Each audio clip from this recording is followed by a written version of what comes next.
Okay. There's always that awkward pause before we start. It's going to get cut out, don't worry. Alright.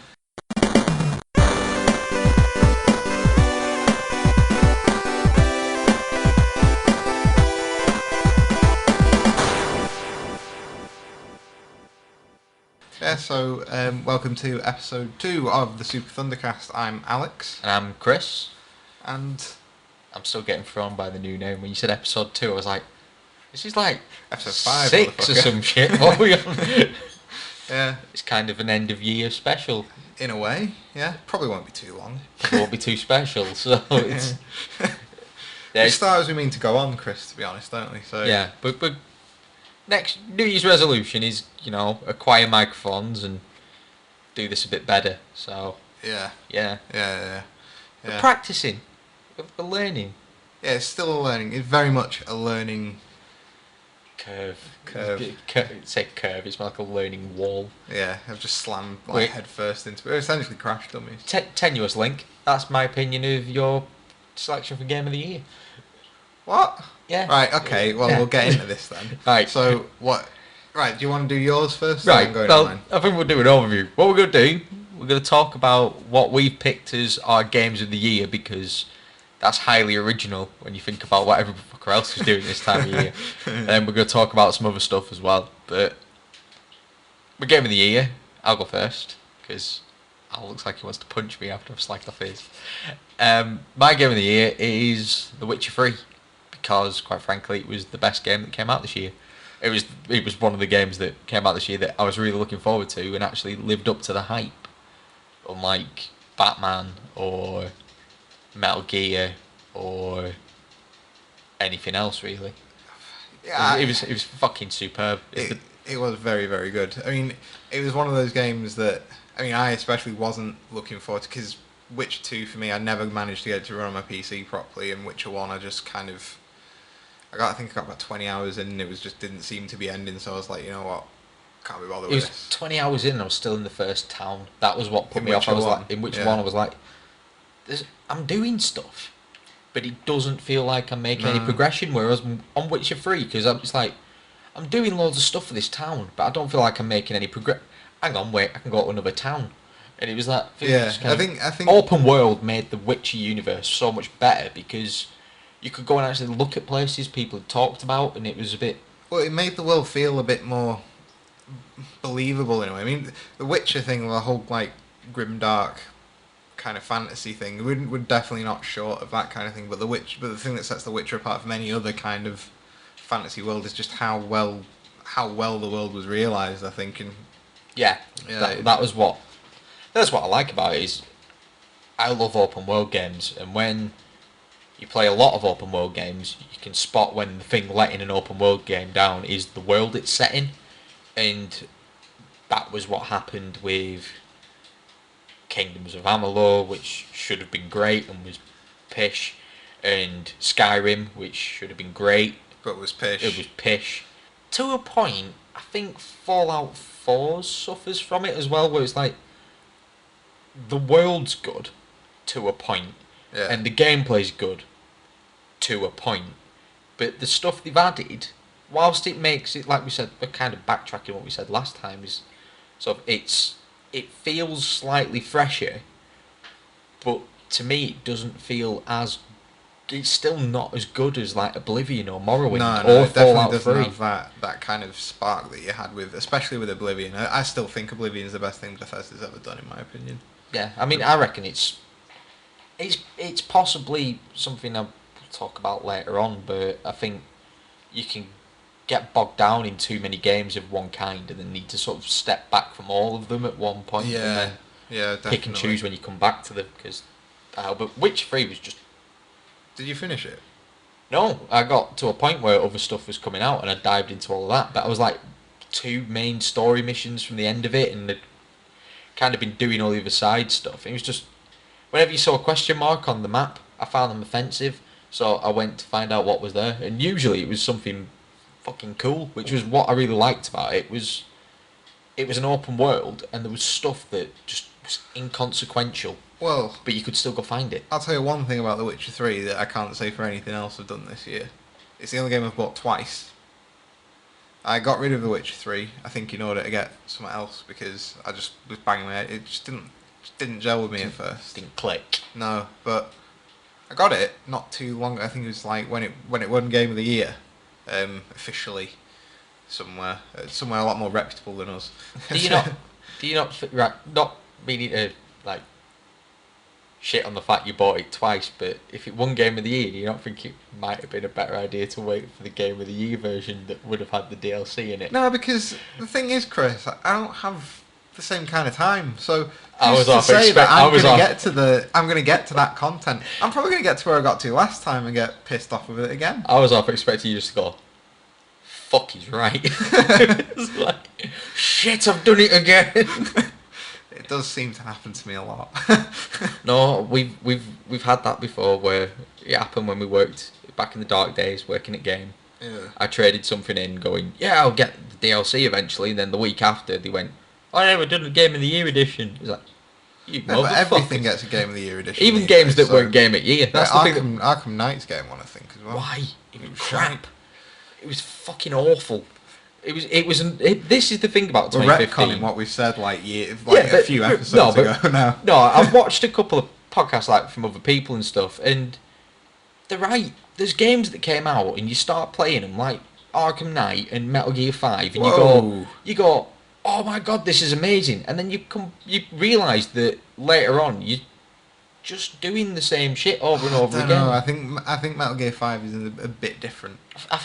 I agree with tied for my Game of the Year. I agree with what Mecha Gamezilla said about it, where it's like it's this great game like in a soup of like average, and it's almost like you've got to trudge and slog through shit that feels like Peace Walker, which I could never get on with because I always thought it was a lot of repetition to get to the bits that were like Metal Gear, and it just didn't feel like it felt like because of all the. I'm assuming there was a lot of trouble during the production of it with what's happened since, but it feels like the stuff that Kojima was directly involved in is bookended with bits where Konami have gone, shit, just we need to pad this out, just get it done. Yeah. Yeah. Well, I'm going to go back to something that is never going to see the light of day, the Metal Gear podcast. The Metal Gear episode that we did. Oh, the gushioning. It's gone now. I don't even know where it is. That's how. Yeah, it's gone. But wow. I don't know. Metal Gear 5 for me had this kind of. I remember playing it, like getting it home for the first time playing it, and I just don't think I've played a game that slick where all its mechanics kind of slide into one another, and I think. In a way, I think it suffers from the fact that it is open world, and I think we said this actually on that episode. I think Metal Gear doesn't need to be open world. Yeah, and if you're going to do an open world game, for Christ's sake, put something in the open world. Yeah. I mean, that was my problem with Shadow of Mordor. It was, like we said, open world games that suffer because the world they're in doesn't do anything. The whole point of an open world game is you're supposed to wander around it, and you can go away from the beaten track, and then the story needs to be good enough to kind of pull you in directions. Well, and if the story's not that great, like, to be honest, the Shadow of Mordor story is kind of, it's a revenge story that we've kind of shoehorned into the Lord of the Rings universe. Would have worked better as Warhammer. I'll say that now. Would have worked much better as a Warhammer story than a Lord of the Rings story.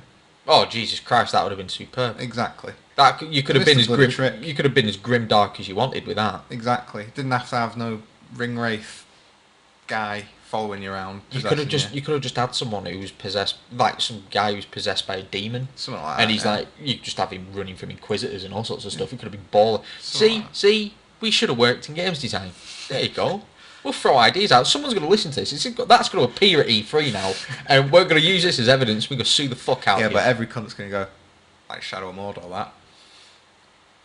Oh, it's got Batman combat. You know what? Shadow of Mordor's like Batman, which is like frigging other Batman games. And they're all like, fucking Max Payne's another one. Everyone stop ripping one another off, for Christ's sake. Be a bit original. There you go. New Year's resolution for the games industry. Put your fucking finger out. I think this segues into my game of the year. Go on. If you want originality... Horror? What says horror to you? Monsters. Yeah, what kind of monsters? Just generally fucking weird shit. Yeah. Like Lovecraftian horror. Yeah, but would you put werewolves in there as well? Potentially. Would you put time manipulation and unspeakable horrors, man's inhumanity to man. Because it's all in the game that's my game of the year. Tell him, man. Tell. Fucking Bloodborne. He's loving his Bloodborne. Now, I wouldn't say I'm great at it or anything. I'm really not. Just stuck with it. And I think it can be said to most of the Souls games and everything. If you just stick with it, you'll get it eventually. But it's how much you're willing to put in. I understand all that. But I think Bloodborne was the one that was the Souls game that felt most like I'd got in on the ground floor. Like, I was making my own kind of way in it. And just some of those set pieces in it, like... Because you played the bit with Father Gascoigne, didn't you? Yeah. Yeah. That introduction to that boss... It just was... that was so this was the good. Thing. Bloodborne was one of those games. It's like the Souls games. I liked it, but it was, like I was saying at the beginning, it didn't feel like a difficulty curve for me. It felt like a difficulty wall. And I don't know what it was, but Yeah, I was playing it going, I can appreciate that mechanically this is awesome. Graphically it's brilliant. It's gripping to play. Not because of the story, but because you just literally sat there shitting yourself the entire time you're playing it. Yeah. And I was like, I like it, but it was just, I don't know, I think it was probably like The Witcher was for you. It just didn't click. It didn't click with me. And Well, yeah. I've just realised there's a way of describing it now that'll probably piss you right off. What? It could have been called Demon Souls Syndicate when you think about the art style and the gameplay. It came out before that. I know it did. Came out before that. But it could still have that name. Well, I was actually saying to your fiance before that I prefer the female character in Assassin's Creed Syndicate because she looks like an Assassin's Creed character, whereas the male character to me just looks like a Bloodborne reject. Yeah, Bloodborne. I think the combat in all the other Souls games is tight, but I think in this one there's that hidden depth there for everything that kind of limits you on, and it is limiting when you compare it to something like Dark Souls 2 or Demon Souls or something like that. It is limiting in terms of the amount of weapons that you've got, and just generally the length of the game. It's quite a lot shorter than I would say Dark Souls is, but what it does get right, it kind of like magnifies it but perfects it. It's like kind of a close examination of what Souls is. Yeah, yeah, I get what you mean. I mean, you've on the list you've made a point about the DLC. Is it like, does the DLC change a lot in the game? You know, like the stuff with Destiny has. Well, it doesn't change. I'm not drawing parallels between the two. just before anyone hates me. But it doesn't change anything mechanically. It gives you, I think it's a few new weapons, but it changes the dynamic. The moment-to-moment gameplay changes. Whereas in Bloodborne, like the actual game, it generally feels a lot like the other Souls games. Like, you know these paths inside and out. You know the encounters that you're going to come up with. You know how to take out the certain enemies because they're all essentially a cut and paste enemy. Whereas in the DLC, it kind of takes those regular enemies out, replaces them with much more, I guess, harder enemies. But they're harder in a way that they're a lot more interesting to fight. They're not just townsmen with axe. They're actually other hunters. When you say it's other hunters, do you mean like the prick with the Gatling gun on that roof? I wouldn't say quite as difficult as him as when you get up to it, but do you know like the first part of the Gascoigne fight? You know, where he's chasing with his axe. Oh yeah, yeah. Yeah, it's similar to that. Like, you're fighting guys like that, and they've all got different weapons. And the great thing about it is it introduces this thing where like they're taking out beasts, and you can kind of use the beasts against them, or you can pick off the winner essentially. Essentially, yeah. I mean, they'll always win. Like, there are some that just blatantly one-shot them, and the beasts are not even a problem. And then you get to some of the boss fights. Jesus Christ, I've not finished it yet. I'm stuck, but it's this boss. I mean, I'm only on the first boss fight. I thought the boss fights in Bloodborne, like the best fights in Bloodborne, are something special, but there's a few not so good ones. The first boss fight in this, I would say, is better than my favourite boss fight in Bloodborne. Cool. And I've not finished it yet. It just gets to like a halfway point. I'm not going to spoil it for anyone, but it gets to like a halfway point and the fight changes dramatically. And it just... Oh God, the design of the enemy as well. It's all like shock and awe. No, I love the fact that there's kind of that... That was one of the things that I really liked about it, was the design, because I loved the fact that everything in it looked like it wanted to kill you. Yeah. Like the environment looked like it would have just depressed you to death. Well, Everything was oppressive and that's dark, the thing. and I loved that. In the DLC, the environment is a nightmare version of, well, the first part anyway is a nightmare version of Yharnam, or the Cathedral Ward to be specific, which looks a lot like Yharnam did. But it kind of sends it all in like this weird kind of twisted landscape, and it's just, it's incredible. It's a bit like Bloodborne if Tim Burton did it. It's better than that. I mean, I hate Tim Burton with passion, but no, it's just so good. I'd recommend you go back to it. If you ever see it for cheap, I recommend you pick it up again. Now, well, they'll be doing a game of the year that way. Everything in it, haven't they? So it's like, if you manage to get hold of a copy, I'll come and join you for a few fights, and we'll go through it all and everything. It's really good. That might be quite a good thing to stream. Would be me sat playing it and you just sat next to me like Mickey from Rocky. It's like, it's a wrecking machine. That'd actually be really fun. So our games of the year are basically what everyone else is saying when you think about it. But I think that says quite a lot, really, because those two games are stand out. Like, there's been a lot of open world RPGs this year, and Witcher 3 is literally like a mark above all of them. Like, I think it was the fact that they had the balls to push it back as far as they did well, because I think that must have made a difference, because that's one of the things I like about them as a developer, is they'll just kind of go, no, we want whatever you're playing to be as good as possible. They don't go, just push it out, we'll patch it. Yeah, exactly. I love that little note that you got in the actual box as well. Thank you for buying the game and stuff. Because I think they're only a really small team. I don't know the actual number, but I know it's tiny for a game that size, with that much stuff in it. It's a teeny team. And I just think Bloodborne as well, in terms of action games. I mean, I don't think there has really been anything that's got me, pardon the pun, but got my blood as pumped. Got your blood up. Got my blood up as Bloodborne has. I mean, and I do think it's probably my favourite of the Soul games, so it's definitely my top 10 of all time, really. There's another Souls game out next year, isn't there? Yeah, Dark Souls 3. Are you indifferent, or no, I'm not indifferent. I really want to play it. But or are you thinking Bloodborne 2, when that inevitably happens, is going to be better? I don't know. I mean, Dark Souls was kind of like the game where the Souls games clicked for me.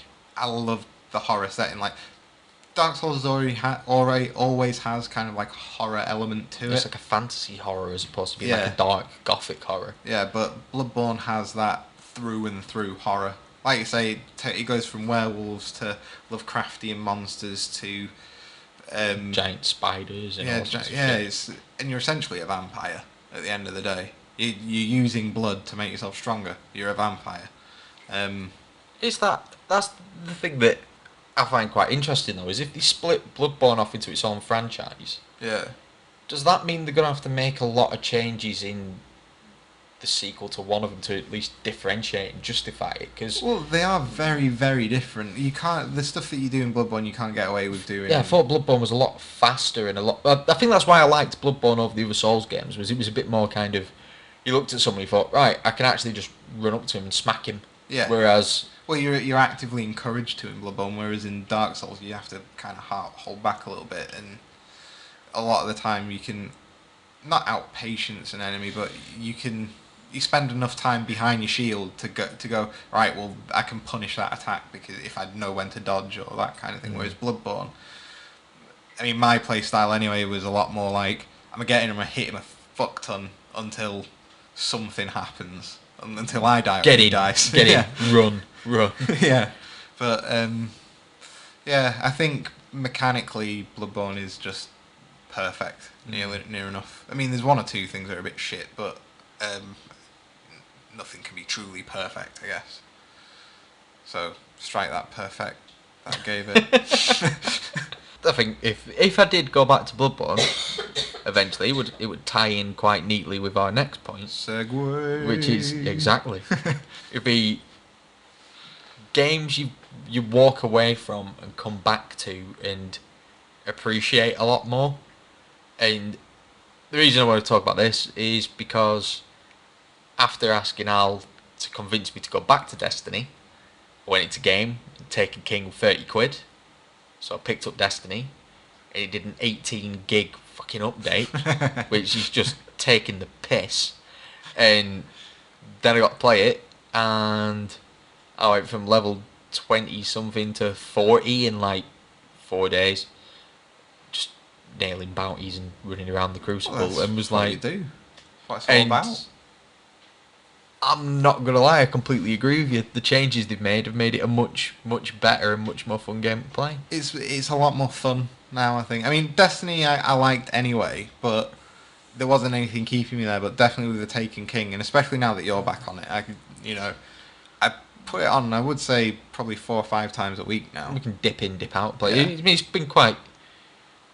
The way that we tend to play games is sat and party chat, and the one thing I like about Destiny is the fact that you can go off to look after the baby at night, because we end up playing in the evening, because this isn't what we do for a living, as you can tell by the quality. Tell from the market quality. And I'll disappear, and you'll hear a baby on a baby monitor, and I'll hurry away, and I'll just start dancing. I come downstairs, I've got him doing the frigging Carlton dance at me. Yep, that's how I roll. But it's like, I mean, like I said, Bloodborne's probably a game I've walked away from and probably come back to and be like, this is amazing. Well, I endeavour to like go into it with you. So I mean, what can you think of any games where you've almost had to do that? I've had to. Yeah, like there's been games where I've not necessarily traded them in, but I've come back to them. Like, I've been playing them and then they just disappear into a pile of shame. But there's something that for some reason comes out of the pile a lot sooner than other things, and you end up just finishing it because you sit there and go, why did I stop playing this? It's awesome. But it's like I mentioned last week, that was Xenoblade Chronicles for me. Like, it's been kind of a mainstay of what I do gaming wise, like for the past few months on and off. Like I say, every couple of months I'll like pile back into it again, make a really good headway into the story, and then it'll just be like, right, something's out. I don't really have the time to play them both. So, but I don't know. I think there are a few. There are definitely a few. I think it's a lot easier to do that thing though with like really big RPGs, because especially with like your Skyrims and that kind of stuff, because they're not that complex, and it's easy to just kind of come back and go. Yeah. It's not like, I mean, you couldn't do that with something like Morrowind because you didn't have the compass. But everything else, you'd be like, alright, I know where I'm going here. It's just kind of, you knew it was a fetch quest. So Yeah. you kind of. Yeah. I mean, I suppose the weirdest game I've ever done that with was probably Uncharted, the first one. Yeah. It was like, first I played, because one of my mates got Uncharted when he got his PlayStation, and he did nothing but slag it off. It was one of those, it's the thing, I often wonder when I'm playing a game, when I'm not liking it, there is always that thought at the back of my mind that the reason I don't like it is because I'm being punished for how shit at it I am. Which might be one of the things that put me off Bloodborne, because I was like, I'm getting fucking mauled here, and I don't like staring at loading screens. And I wonder whether that's the thing, because I had that with the first Uncharted, was I went into it trying to play it like Gears and went, I'm doing this wrong. Yeah. It just changed from there. Sorry, We shall cut that sneeze we can out. cut that out, it's fine. But it's like, actually, I've just looked down my list of stuff and I forgot that was on the list, and now I demand you talk about it. What? Fucking Yakuza 5. Yakuza 5. Well, actually, it kind of ties in really, because Yakuza 4 I've still not finished yet, and I still mean to go. I suppose they are a set of games that you kind of dip in and out of, aren't they? Yeah, like I said with the RPGs, it's not particularly complex, so you can. It's mainly just getting yourself sorted out with the story. 104-hour game save on Yakuza 4, and I hadn't even finished it. Really? Yeah. Jesus. But I was the absolute boss of that arcade.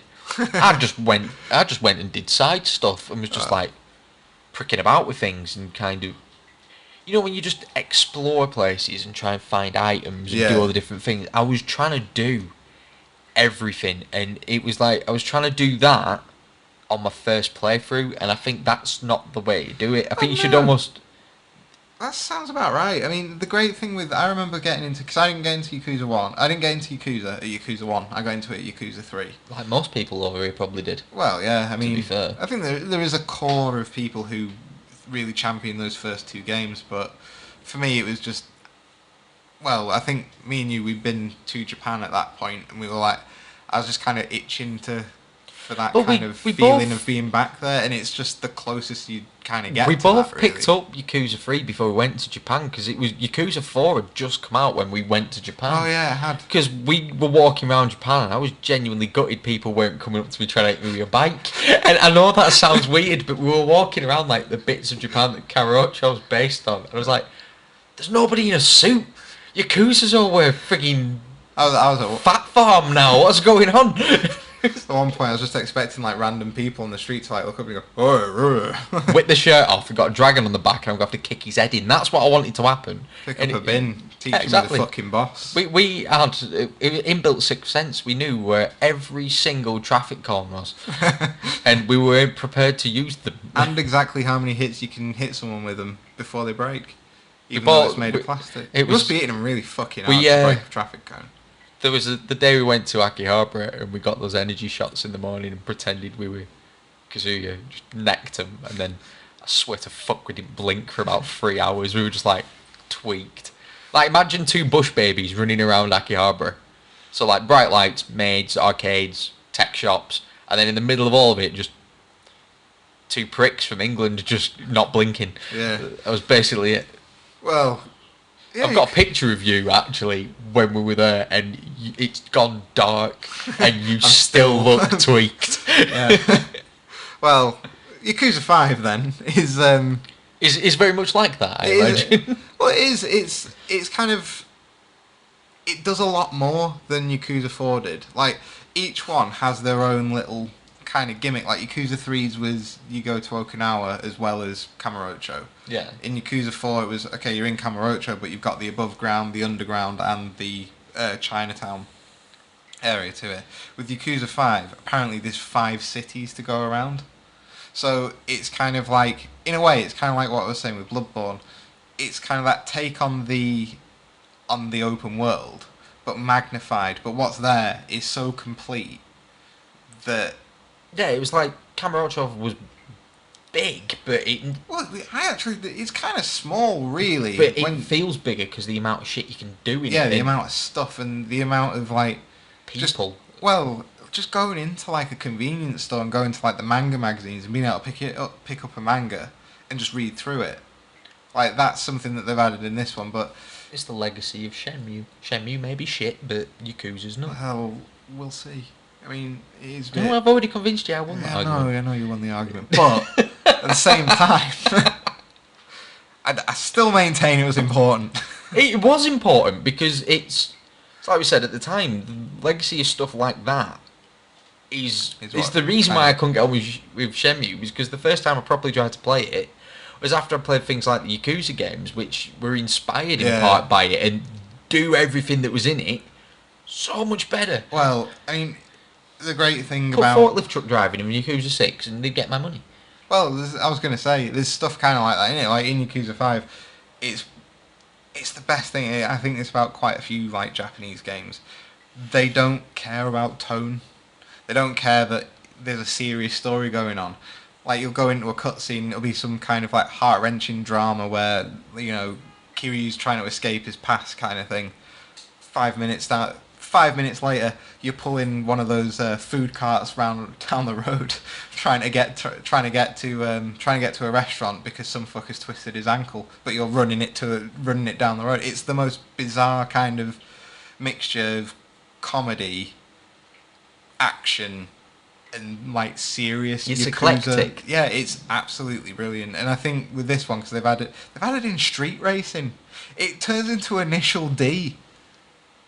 It turns out you're in your taxi. Why with have I not got a races. PS3 anymore? You need to get one, mate. I need that game. Well, Is it just a download, or did they do like a hard copy of it? No, it's some idiots on the internet are saying I'm not buying it because there's no hard copy. But the reason there's no hard copy is because no one's fucking buying it. So buy it digitally, and then you'll get more Yakuza games. Do you reckon that means 6 is going to be digital if we get it? Because I know In all honesty, I don't care if it is because I'm I still will buy getting it. it, Yeah, I'll still get it. But I would like to have a physical copy, but if it's the only way to play Yakuza 6, it's the only way to play Yakuza 6. I really want them to do a special edition that comes with a suit. I know that sounds stupid, but if they can do an arm or a Pip-Boy, they can give me a frigging silk Yakuza suit. At your wedding, I'm gonna come dressed as Kazuma Kiryu.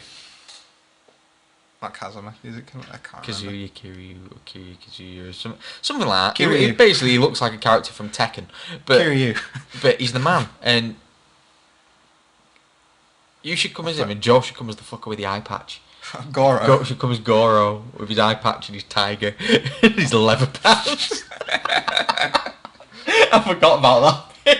Fucking putting people through tables and shit. But that's the thing, it's like even the fighting, it's like you're going through a serious Yakuza drama. It's a genre of cinema. The Yakuza film, the Japanese gangster film, is a big thing. It's like it's essentially like The Godfather, the story, but halfway through, but you're turning blue in your fights. Setting on fire. Yeah, setting on fire. You essentially can powerbomb someone through another person almost at some point.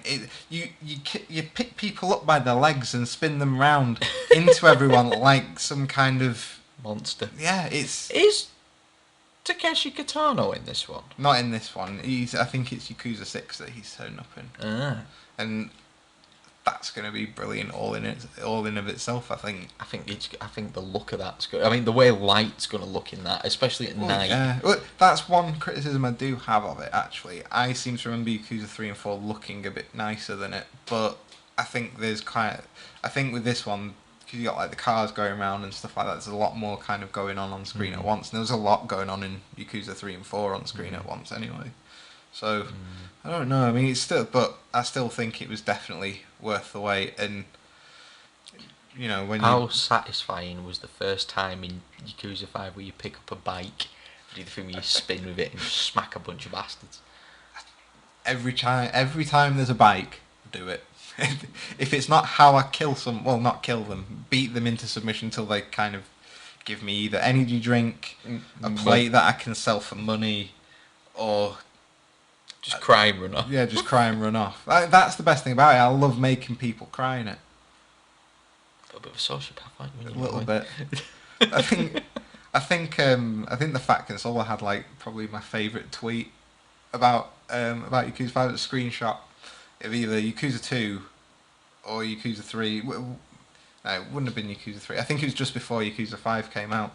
And it was that image of a guy in a weird 90s jumper. Kind of looked like he's come straight from Fresh Prince Bel-Air kind of thing, squaring up to Kiryu. And his tweet was, I'm going to beat you once for squaring up to him. I'll beat you twice for your jumper. It's just absolutely superb. I can't recommend it enough. I mean, but it's one of those games that mechanically is just so sound, and they don't need to change a great deal of it. I mean, I think that takes us to another point, really. Like, are there any other games that you can really think of where they don't change mechanically? They don't do an awful lot with each iteration, but they're just so good, and those mechanics are so tight that you just kind of can't help but play them, really. Uncharted. Think about it. Every time there's a new one, it's more about a new environmental feature. Yeah. Or they've tightened up the mechanics that were already there. There's never really anything glaringly new, but each time it's just that good. Yeah. I mean, it was the thing with The Last of Us. You're a bit like, this isn't pushing any boundaries in terms of what's in it mechanically, but Jesus Christ, it's good. That story, yeah. Well, yeah, I agree. Those games were good. Old franchise platformers were like that as well, though. They'd always had... Well, think of Mario always Nintendo's done. Yeah, well, all Nintendo games... I say all Nintendo games. Most Nintendo games have that thing. It's like Pokemon. Sells millions of copies on each one, and all they do is change the map. Even the Pokemon on it aren't exactly always different now. No. I do like the fact that I can defeat small animals with what is essentially an ice cream with a face. Yeah. In Pokemon, that's the one thing that's not a mechanical feature. The one thing I don't like about Pokemon, this is this isn't really a complaint of their part. I suppose it is really. I don't like the fact that things that I remember coming out are getting remakes. That makes me feel old as fuck. And you know what I mean? It's like they're going, oh my god, they've remade Red and Blue. That's amazing. Why have they remade Red and Blue? I remember getting Red and Blue. God. Shut off. We have stories about Red and Blue. I remember losing my Red to my sister. She lent my Game Boy. Pokemon was in it, obviously, because I was an 11-year-old at that time. We had the Pokemons. She put it in her pocket. Jeans went through the wash. Oh man. Nearly 300 hours of Pokemon just gone. I remember me and my sister got Game Boy Colors for Christmas one year. And she got red and I got blue. Yeah. And she got a lime green Game Boy Color and I got the purple crystal one. I got that one. The nice one. Yeah. And she weren't really getting on with her Game Boy Color. Weirdly, the one game she liked, Tokka Racing. Yeah, explain that. Sorry, you can't see the look I gave him. Explain that. It was just a look of pure confusion. I explained that shit, but she didn't really like Pokemon, so I ended up with Red and Blue. And then she kind of went, oh, I'm not really using my Game Boy today, so she left me to it. So I sat there and I played Red, got my starter Pokemon, got a Rattata, traded the Rattata on Blue, Charmander on Red, traded them. Did you have the link cable as well? Yeah, we got link cable. See, you know how long I had to travel to meet someone with a link cable? I had Pokemon for probably a year before I met someone who had a link cable. The link cable's in the garage at my mum and dad's. And the light.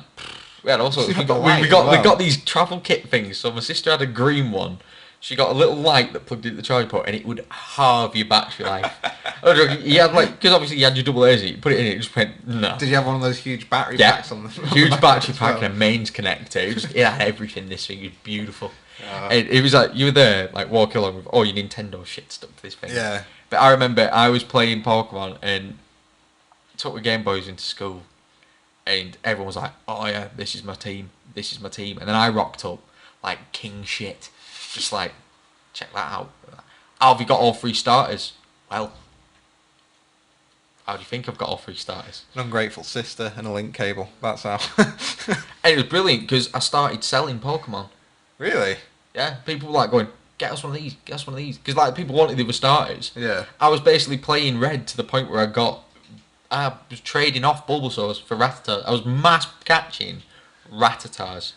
And then this copy of Red was like constantly going, oh, I've got Rattata. Oh, I've been reset. Oh, I've got Rattata. Oh, I've been reset. And it was like selling Pokemon for like £1 a piece. Nice little side business. There's a nice little side business there, and then the link cable. You pay tax on that? Fuck. It was underage. Child labour laws. I think one of the only other games that I think can't change mechanically, that I adore each and every iteration of it. Phoenix Wright. Oh goddamn. Yeah. You love you some Phoenix Wright. Can't help it. I see that judge, his little bald head, and it just reminds me of me if I was a judge, because I'm bald, or had a mustache, or were Japanese. He has a beard, mate. That's He's right. not Japanese. He's American, but for some reason there's a lot of Japaneseness in there. But either way, if I was a judge, I'd be that inept.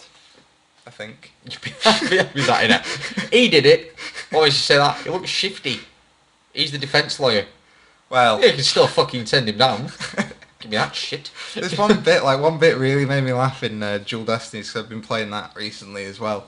They're talking about, like, there's a bit in the case, and quite often, as it does in Phoenix Wright, the cases descend into chaos, like, just chaos and nonsense. There's one bit where one of the prosecution lawyer, who isn't like the main prosecution lawyer throughout the series, says his wig was custom made. Phoenix Wright says his spikes on his hair are custom because he does them every morning. And the judge goes, my gavel was custom made, and proceeds to just bang it over and over and over again like a child. I loved it. And it was, Becky hadn't slept for a while because Elliot was waking up. Woke her up again just for my laughing because of that judge. This is the thing. One day, Ellie's going to have a little toy hammer who's going to go apeshit, and Becky's not going to get the reference, but you're going to be going, his gavel is custom made. I'm going to dress him like a judge because he hasn't got much hair. Halloween's already been, but... Or just get one of those beard hats, but just get a Yes! pink one with a beard on it, a little black robe and a hammer. You could go as Phoenix Wright. I've often thought, a lot of my favourite game characters do wear suits. Kiryu, Phoenix Wright.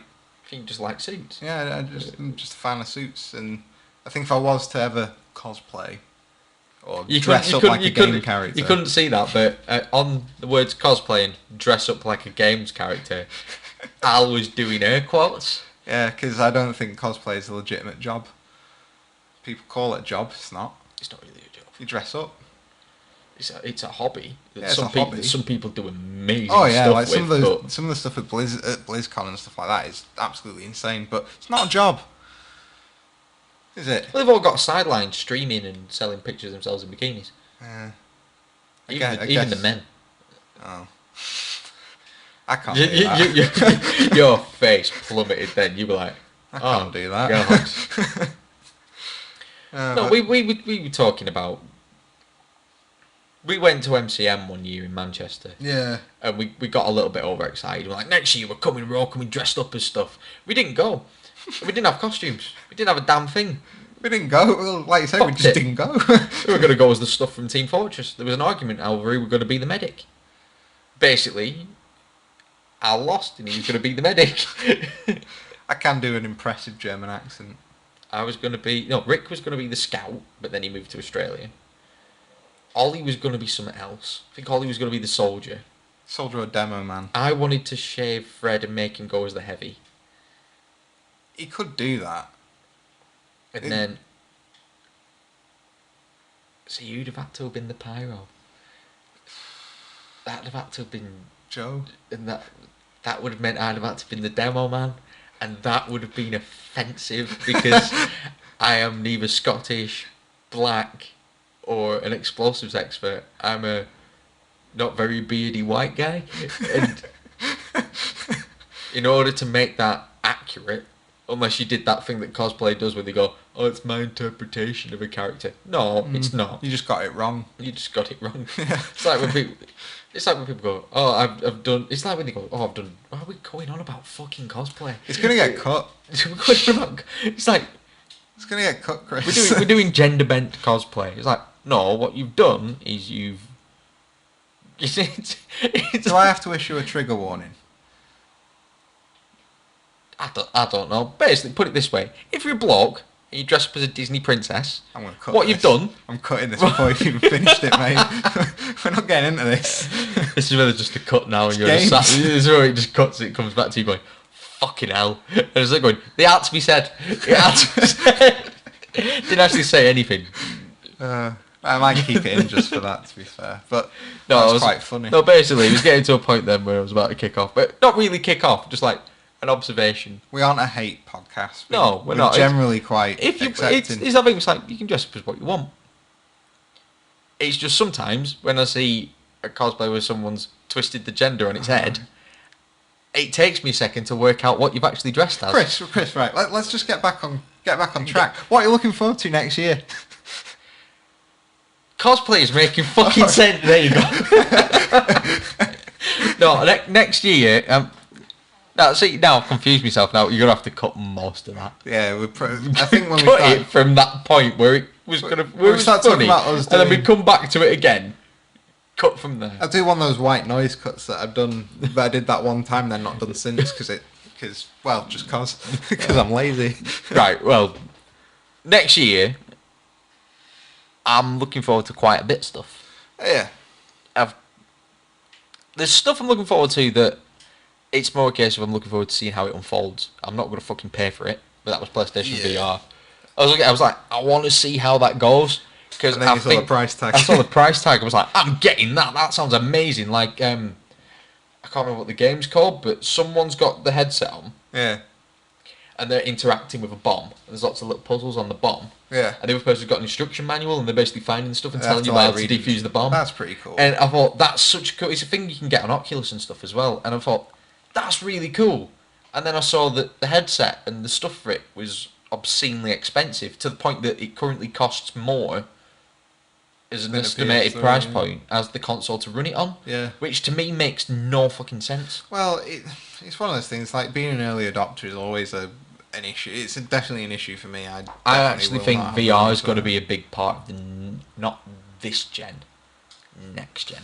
Well, Because I think it's see. going to be like motion control. I think it's going to be one of those things that has lots of potential, But but nobody really adapts to it. No one really takes it on. But I think VR should have been what they looked at instead of shit like Kinect, because no one had the space for Kinect to work properly. no, we don't live in big American houses, so Yeah. And I mean, I suppose the other stuff I'm looking for, the actual games I'm looking forward to, are probably very similar to yours. I'm looking forward to Uncharted, obviously, just yeah, favourite series. I'm looking forward to that. Persona 5, because it's Persona. Well, yeah, Final definitely. Fantasy, because it's Final Fantasy. The Division, because I saw that leaked bit of alpha footage that was on Kotaku this week, and I was a bit like, yeah, I'm alright. not too sure about the Division. I think when it comes to multiplayer shooters, it's like I tend to, other than Destiny, which I can get into a bit of a groove with. Like I get to a point with Destiny where I'm just kind of on autopilot. Yeah. Think with the Division, I don't know. The if I'll Division, get I think into we'd that. have to play it with multiple people that we knew. Yeah. But I mean, the thing with it is, I like the look of it, but it's got that look where it could either be really good, or do you remember the Defiance MMO that they did? Yeah. It's gonna be that. It's either gonna be one of those things where everyone goes, "Yeah, I'm dead hype." They get it, they start up and go, "What the fuck is this?" Yeah. And then it goes free to play, gets tons of updates, and it's playable, and people did play it Yeah. a lot, but it was just like, it just wasn't as good. I'm looking forward to Ni no Kuni 2 as well. Yeah, I'm looking forward to Ni no Kuni Because too. Ni no Kuni was probably I my never game finished of it. one of my games of last gen. I never finished Ni no Kuni. It was just such a happy looking game that had such a really horribly dark story at times that you were just like, Well, it's that Jeez, Ghibli kind of thing. I mean, look at something like Grave of the Fireflies. well, I mean, this is the thing that I didn't understand. In the West, we seem to love our DLC.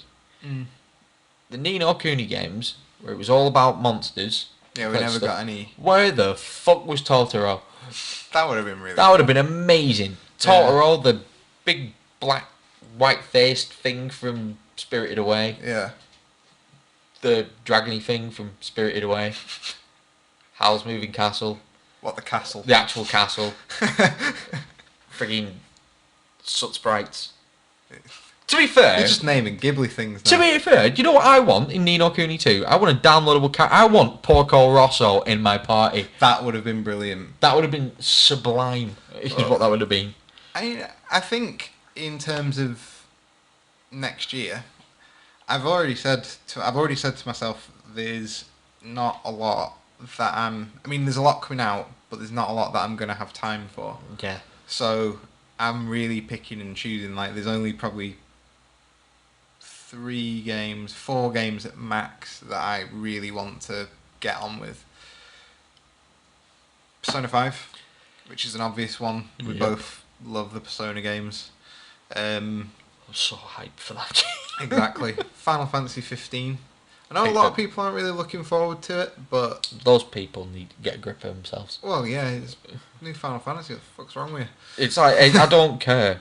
Like, we got burned on 12. Didn't get on with 12. Didn't really get on with 13. But it was that thing where it's a new Final Fantasy. Yeah, you gotta give it a chance. Still, at least. it's still, you play it like it's a bit of an event. You're still Yeah. always like, yeah. It's still that day one purchase, queuing up outside the shop to get hold of it. Well, it is for me anyway. Probably not for everyone else, but for me. It used to be like it was. I just wish it was like it was back in the day when we worked at Game. Yeah, we could You just. take it home early. Yeah, Yeah. but Yeah, you didn't know that one, did you bastards? How come you know so much about Arkham Knight? Not Arkham Knight. How come do you know so much about Arkham City? It's only just come out today. I've finished it. I've had it for a fortnight. there's Zelda Wii U that I'm really looking for because I'm gonna have a Wii U at Christmas. So I'm considering a Wii U. yeah, I'm not gonna lie. I'm considering one. At Get on first, it. I was thinking, an Xbox One would be quite nice. but you got a PS4. But then I realised that there's nothing exclusive on it that I'd want to play. But I looked at the Wii U and I was like, we were talking about it the other night. My friends were going, yeah, but what would you play on it? And I was like, oh, there's not that much. I mean, there's Xenoblade Chronicles. There's Xenoblade Chronicles X. And then I started. I was like, oh, there's Smash Brothers. There's Mario Maker. There's that There's Toad Mario thing. 3D There's World, Mario which is meant to Kart. be There's the brilliant. Mario 3D World. I started going down this list. Yeah. And I was like, there's a lot to play on it. People say that there's nothing on it. I think they're wrong. I think it's like we've said before when we went, never day one buy a console. No. Ever. But I think that's more prevalent with Nintendo. Yeah, definitely. Because they take so long they seem to agonise over stuff. Yeah. They take so long to actually release anything over here that it's like, don't buy it at launch. I mean, fuck's sake, I've bought an Amiibo. I've nothing to use it on. Get yourself a Wii U. Yeah. Get a Wii U. Well, other than Zelda, then. And that Zelda's going to be good. Yeah, that Zelda's going to. It looks amazing. And it's backwards compatible, isn't it, with the other stuff? So if I could pick up a Wii remote. Yeah, you can play Skyward Sword. Yeah. I've still got a copy of Skyward Sword. I haven't got a Wii. I've still got a copy of Skyward Sword lying around, so I'm going to get on with that. Also, there's the virtual console stuff as well. If there's anything that you want to play, like Earthbound. Yeah, they put Earthbound on there, aren't they? Yeah. I've put Detroit down. In fact, no, scratch Detroit. I can't even remember. Oh, Detroit's David. What's his face? David Cage's thing. I'm not that bothered about that. Press X to be bored. Sorry, I never got on with David Cage. I've already explained my views on QuickTime events. If your games are one long QuickTime event, go away. You are not playing a game. You go if you want to make a film, go make a film. Don't make a game and like tell me it's a film. It's not. It's meant to be a fucking game. I'm supposed to interact with it properly, not just push the odd button. I don't know, I liked Heavy Rain, but I couldn't get on with Heavy Rain. I liked it quite a bit, but other than that, though, there's Deus Ex. Oh Christ! I forgot about Deus Ex. Deus Ex and there's all sorts of stuff next year. There was a last one that I was looking forward to as well. Deus Ex and Dark Souls 3. Tell you what, that's about it. But yeah, I think that's about it. As we're sat in front of my PC, I'm pulling up a big list of 2016 new releases. Let's see what there is. This is on the actual game website. These are 2015 releases. Is Game High? I think it is, mate. Fable Legends. I'm not going to play. Star Fox next year. That could be pretty good. Another Kirby and the Rainbow Paintbrush. Rise of the Tomb Raider I'm quite looking forward to. I know it's out on the Xbox One. Yeah. But I'm quite looking forward to it's coming out PlayStation 4 this time next year, Yeah. so Kingdom Hearts 3. Kingdom Hearts, Homefront the Revolution's one that's on this list. I've seen it and I thought, it looks a bit daft. I'm not asked about Mirror's Edge. No, I recognise that it's a good game, but I'm not, like, chomping at the bit for it. But yeah, we should go into what we've got coming up. We're now on iTunes. Yes. Yeah, we're now, so you can subscribe and do all that rating and reviewing and don't be a dick. Just type SuperThunderCast into iTunes. You're on there. Yeah. We're on YouTube. We've been putting stuff on there. Yeah. We have a Twitter. If you type SuperThunderCast into Twitter, we should come up. Yeah. But just search, because basically it wouldn't let us have that as a full name. So it's, instead of it being super with an E, it's super with just the E missing. If you're looking for us by name, but if you just type SuperThunderCast in, it should work. I think. I hope it does. It better do. I apparently work in social media. Either way, talk to us. Yeah, because we want to get to a point where we're kind of getting asked some questions. Yeah. Because we like the idea of interaction. And knowing that people might actually be listening. Hopefully. Yeah, we want to know people are out there. You could probably even email us questions. SuperThunderCast, all one word, at gmail.com. Yeah. Yeah. Because we want to actually do this properly. So yeah. Questions and interaction. I mean, I say, don't be a dick. This is going to be the thing. If someone keeps pinging us questions and they've got quite good questions, or they're asking stuff and they end up appearing a lot as asking us questions, Come on the show. come on the show, have a chat. Yeah, we ain't precious about this shit. Join us.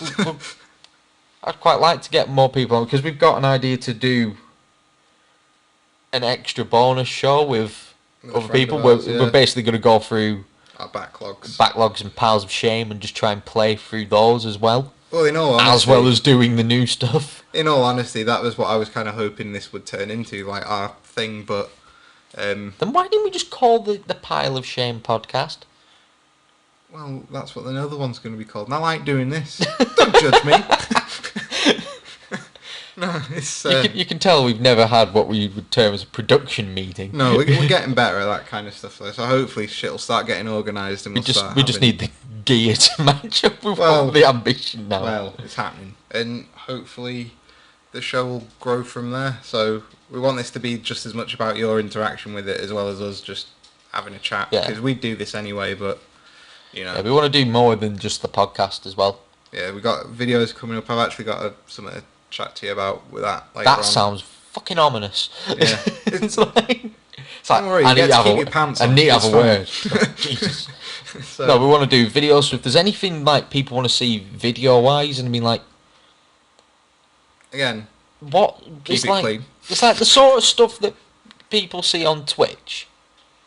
Like, I know that people do like gaming talk shows and things on Twitch.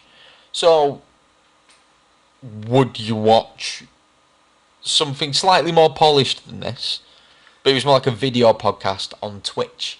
That kind of thing. We can put it on YouTube, we can do whatever. It's, you know, we are open to suggestions. We've got a lot. I've got some ideas. Chris probably has some ideas too. So just expect we are the perennial ideas men. Quite a bit of content coming. I fucking hate that term.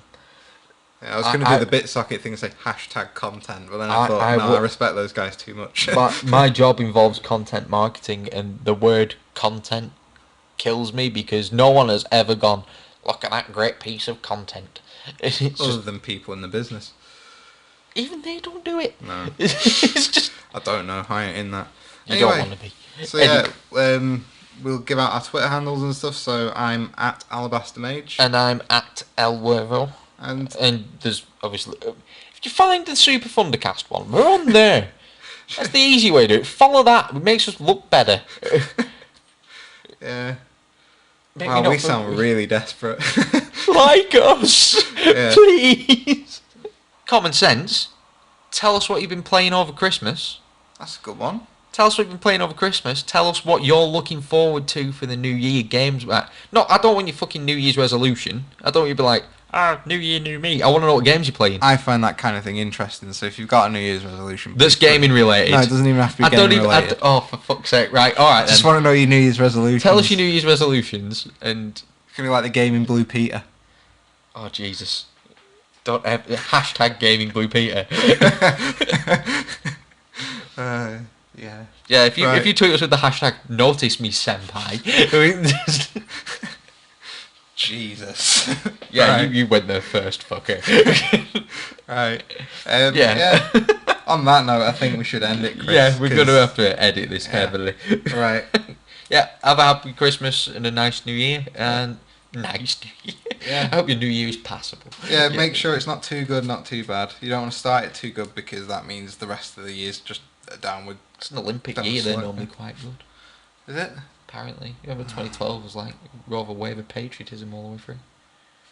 This has got really cynical, hasn't it? Just, tell you what, next one, we might not talk about games so much. We might be poking holes in your New Year's resolutions. Yeah. If you're up for that, come join us then. See you in a bit. In a bit.